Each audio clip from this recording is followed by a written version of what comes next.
I want to include y'all in this conversation. Me and Tony are making dinner. It's the end of the day. He asked me a question. One thing that I ask all of my clients is, what about you makes you stay in the relationship with the person that you're with? Because if you don't know me, my name is Naja Hall. I'm a co-parenting, blended family, step family coach, but I also help couples that are experiencing personal, external or internal conflict. That's just kind of one of the things I do. I help people solve problems. I always ask them, what about you makes you stay or be in this relationship, whether it's a good or a bad situation. Me and Tony were just talking. I did the same thing. I assessed the same thing after we were already married. What about me made me be with him and stay with him? What I learned from a lot of my clients is people fall in love with the idea of who the other person is. They fall in love with the representative. By the time they understand that they're dating or in love with the representative, it's already too late because they have kids together or they've bought a house together or there's some commitment that they made that they feel like they can't get out of. So one thing I always ask every client is, what about you? What is the thing that exists within you or the thing that you are seeking validation or connection from for the other person that does not exist within you? What makes you stay in this relationship? And what I learned is a lot of people have mismatched attachment issues. A lot of people don't know how to leave a situation even when they know that it's taken away from them, when it's taken from who they are. You know, I asked myself the same thing about Tony, because we're in a blended family situation and conflict is just why I started doing what I do. Y'all know my story. Y'all know our story. I ask a lot of women that are in the situation, okay, because your person is dealing with outside factors that cause conflict and could cause stress and strife in your otherwise peaceful life, what about you makes you stay? A lot of my clients, including myself, we don't want to leave a good person, while they're in a bad situation or an unfavorable situation. Some people have poor self-worth, poor self-image. You think you can't find anybody else. You don't think you're gonna do better. Well, putting you on the spot. I hear all that. I'm gonna put you on the spot though. You have something to say? Okay. So what about you made you stay or be with me?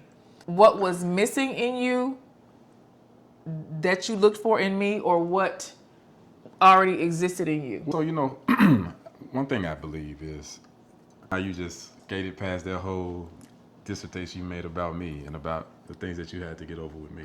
I think maybe we'll say that for a whole nother episode. Right? It's not an episode. What is it about me? I think at the time where I met you, you represented something that I didn't have a lot of in my life. You were fun, man. It was an opportunity for me to have a genuine human experience. Mm-hmm. And what I mean by that, I was just kind of free, man, just to talk about me.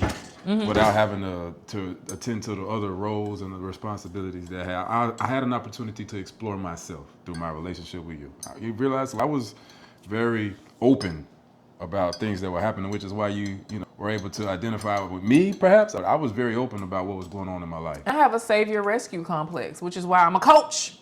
Now, I didn't trauma dump. I wouldn't say that. I still maintain a lot of like discretion with certain things that we discuss. I would be remiss if I wasn't actively pursuing and engaged in a romantic pursuit of you. Not to be honest about some things that would potentially cause me some stress, which would maybe you would pick up on. Mm-hmm. But I don't know. This discussion makes it feel like that is all bad in situations that come along with high conflict. Reality, man, the day to day thing we've managed to, I wouldn't even call it eke out. I've built a beautiful identity that goes beyond all that other stuff. And I think most times the reason why women or men tend to get with people who have certain tensions or complex circumstances is because the big picture always looks better than that. People do have attachment issues. Nobody wants to be. Can't people take are it back to attachment issues. People all the are time, lonely man. out here. People don't value themselves. Yikes. I have 5 client sessions today. I had 5 sessions today. I am so blessed to have the privilege of people allowing me into their families, into their homes, into their personal lives, into their vulnerabilities. It's a beautiful thing. Because of that, I get to see the gamut of mental health, cultural outlooks, cultural standards. I get to see I get a different type of perspective on the psyche. I'm not saying it's all bad. I'm not saying everybody is choosing relationships because they're trauma bonded or because they're just super lonely. That's what it sounds like. Mm-hmm. I want us to explore the things that are missing in ourselves, because if you don't explore and identify that, when you get in this relationship, you're going to expect a relationship to fulfill that thing for you. You're going to be in trouble. I would kind of give you that. Which is why I'm always on my clients about what is missing in you to make you attracted to this type of... Are you a savior and rescue person? Did you get with this guy because you saw him in a bad situation? Now you get to come in and save him. What happens when he doesn't need saving anymore? What happens when things are fine and things are cool and now you're not needed in the same way? Is your identity in the relationship going to shift, or will you no longer have one because you're not needed in that way? Does a relationship go stale? That's what I'm saying. I think it's good for you to bring awareness to this, because those are dynamics that people don't consider all the time. Yeah. But and I guess where I always kind of come up on the opposite end of this argument is that I don't necessarily like to look at it as they have not what's wrong issues. with you. Like, what's wrong with you? Maybe when you meet a person that you like, all this other stuff is kind of insignificant, because I see a future with them that looks like this. And I don't mean, because no matter who you with, it's going to always be a little give, a little take. You know, yeah. It's going to be some of that. Mm-hmm. I don't know. I see it as an acceptable demerit, maybe. I look at some of the situations like you're in a relationship with somebody that has severe mental health issues, or they come from a very bad family system that's not going to accept you. Maybe their family is racist, or they are financially, like, they are broke. I look at the things because my job as a coach, people ain't coming to me because they're having a great day. Things are like, they're coming to me to say, I found myself in a conundrum. Can you help me to make sense of this? Or can you help me to design a path for myself where I can free myself? Right. So, I guess from my perspective, I kind of have to look at the what's wrong of it all in order for us to make it right. Thank you for sharing that, because my perspective has fully shifted in regards to understanding how you know what I mean? Mm-hmm. Yeah, it makes sense. You ain't calling me to just tell me about your amazing day. But you know what? I have tried I'm going to take some Bennett fiber. This is not sponsored. I don't know why I just showed it. I don't know why I did that. The next one will be. Okay, yeah, I just need more fiber. Yo, our diets are so low in fiber as human beings, not even Americans. We all need more fiber. Do what y'all got to do. Tony gave me some dates earlier, but I don't like those. I'm going to get some prunes. Sorry, babe, what were you saying? Okay. No, you're just saying me sharing my perspective shifted how I answered the question. Yeah, I think it kind of gave me more insight as to how you, what color lenses you look at this scenario through. Because I think a lot of those situations that you're talking about with your clients, that we all experience. I think you have an opportunity to detect those early on in a relationship. You know what I mean? And a lot of people, I get it. You got that area where you like, you can fight or flight. This man, I'm out. And most people, not most people, because most people probably don't. The people who choose to stay, you always kind of look back and be like, damn, was it worth it? Or should I have both? Yeah, and by the time I get to sit down with them, they have kids together, they're wholly invested, they have a bunch of time. You got, is it called the lost cause fallacy? Is that what it's called? Yes. Wait, I know what you're talking about. Where's your phone at? So they've invested these years and all this energy and money or whatever. They're like, dang, if I stop now, what about all that I've invested? They feel like, it's a lost cause, when it's really not, because life is, the days are long, the years are short. It goes just like that. I don't encourage anybody to stay in something bad because you've already invested 5 years. You've seen the pattern where it's not going to get any better. Anywho, there's that. Tony asked me earlier, what'd you ask me about inspiration or? Well, sometimes after you talk about these sessions, you sound so, I don't know, perspective shift after each one. I was just curious as to what it did for you. What kind of inspiration do you finish at the end of your day? After you finish, you've talked to people, you've heard some issues, some of which can be heavy. Yeah. At the end of the day, how do you feel? What has it done for you? He'll see me. I'll schedule. So my sessions are normally scheduled back to back. So I'll go to my office and maybe stay 4 or 5 hours. And so I'm just back in the office. He's in his office. We'll meet up because we both work from home. So we'll meet up here out there in the kitchen or dinner and like, hey, how's your day? You know, obviously I'm not telling him intricate details or anything about my individual cases. But like, hey, you know, it's good.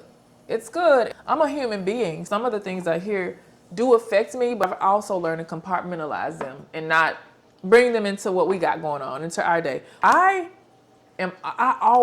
written entire ebooks, done entire podcast episodes based off something a client has taught me or something that I've learned in a session. I've had perspective shifts from, and even in my own relationship, in my own real life, because as a coach, I have different liberties. Let's just say a psychiatrist or a therapist would. I had different liberties to take. I can really roll up my sleeves to get intricately involved in these people's lives, because once somebody leaves me, I want them to be better. I know this is not going to be years and years long relationships. I'm here for a succinct piece of your life to solve something. Mm-hmm.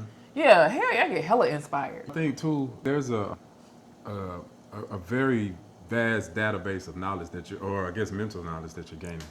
And I think that a lot of it, through whatever algorithm runs your thought process, it contributes to the content that you give. Because a lot of this is relatable to people at large. It's not just blended families, you know what I mean? It's not just, no. And I like how you do that. Mm. So, you know, for me, I like to ask questions about that because I want to know. Because maybe they can help me, you know what I'm saying? It's very universal as far as the thought process that you approach to resolving some of these challenges.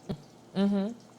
I see challenges, pieces of a puzzle. It's just like when I get a client or I get a scenario, all these different, they're dumping all the things, like all the issues. We're having a word dump. They dump it all out on the table. I get to put the pieces together in a way that makes sense. Sometimes we're completely redefining what this person thought they were coming. They were coming for one thing and it ends up being something else. It's always turned out a good thing. I have a really high success rate with my client log over these almost 10 years of doing this. It's been a minute. I got a really high success rate. I work off referrals. I don't really run ads. I don't have to do any of that stuff because people know what's up. They know when they're coming to me. I'm either the last resort because they tried all the other things. Straight up, this is no lie, not toot my own horn.